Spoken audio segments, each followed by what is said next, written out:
wala kayong pressure na nararamdaman considering yung open letter sa inyo ng UP Law School, De La Salle, San Sebastian, na lahat ho nananawagan sa inyo na immediately action na itong impeachment case. Nasan sila nung hindi naman ginawa yan ng Senado noon?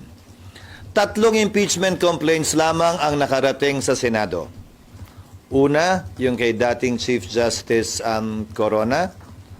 Hindi, kay dating Pangulong Estrada. Sumunod yung kay dating Chief Justice Corona, tapos yung kay dating Ombudsman Gutierrez. 3 lamang. Walang ibang impeachment na nakarating pa sa Senado. Sa kaso ni dating Pangulong Estrada, pinagpaliban ng prosecutors yon, iniwan yung impeachment at functus officio, dinismiss ng Senado yon bagaman hindi tapos.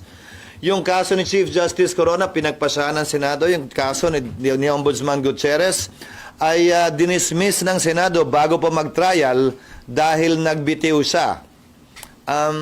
Sa 3 kasong yon, nag-trial ang Kongreso matapos ang recess nilang nakaschedule.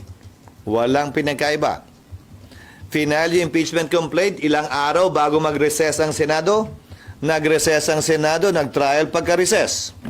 Wala naman tayong narinig na reklamo nun mula sa iba't ibang grupo.